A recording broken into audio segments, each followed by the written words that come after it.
بسم الله الرحمن الرحيم. الحمد لله الذي أنزل على عبده الكتاب ولم يجعل له عوجا قيما لينذر بأسا شديدا من لدنه ويبشر المؤمنين الذين يعملون الصالحات أن لهم أجرا حسنا ماكثين فيه أبدا وينذر الذين قالوا اتخذ الله ولدا ما لهم به من علم ولا لآبائهم كبرت كلمة تخرج من أفواههم إن يقولون إلا كذبا فلعلك باخع نفسك على آثارهم إن لم يؤمنوا بهذا الحديث أسفا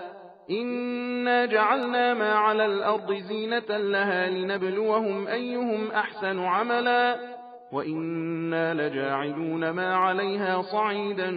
جرزا أم حسبت أن أصحاب الكهف والرقيم كانوا من آياتنا عجبا إذ أوى الفتية إلى الكهف فقالوا ربنا آتنا من لدنك رحمة وهيئ لنا من أمرنا رشدا فضربنا على آذانهم في الكهف سنين عددا ثم بعثناهم لنعلم أي الحزبين أحصى لما لبثوا أمدا نحن نقص عليك نبأهم بالحق إنهم فتية آمنوا بربهم وزدناهم هدى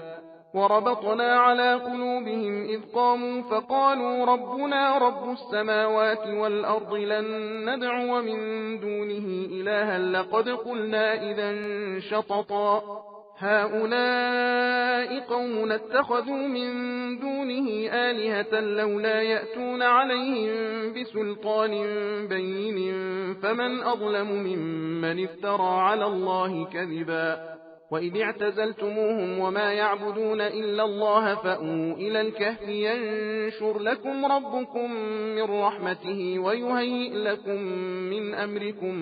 مرفقا وترى الشمس إذا طلعت تزاور عن كهفهم ذات اليمين وإذا غربت تقرضهم ذات الشمال وهم في فجوة منه ذلك من آيات الله من يهد الله فهو المهتد ومن يضلل فلن تجد له وليا مرشدا وتحسبهم أيقاظا وهم رقود ونقلبهم ذات اليمين وذات الشمال وكلبهم باسط ذراعيه بالوصيد لو اطلعت عليهم لوليت منهم فرارا ولملئت منهم رعبا وكذلك بعثناهم ليتساءلوا بينهم قال قائل منهم كم لبثتم قالوا لبثنا يوما أو بعض يوم قالوا ربكم أعلم بما لبثتم فابعثوا أحدكم بورقكم هذه إلى المدينة فلينظر أيها أزكى طعاما فليأتكم برزق منه وليتلطف ولا يشعرن بكم أحدا إنهم إن يظهروا عليكم يرجموكم أو يعيدوكم في ملتهم ولن تفلحوا إذا أبدا सबील कुरान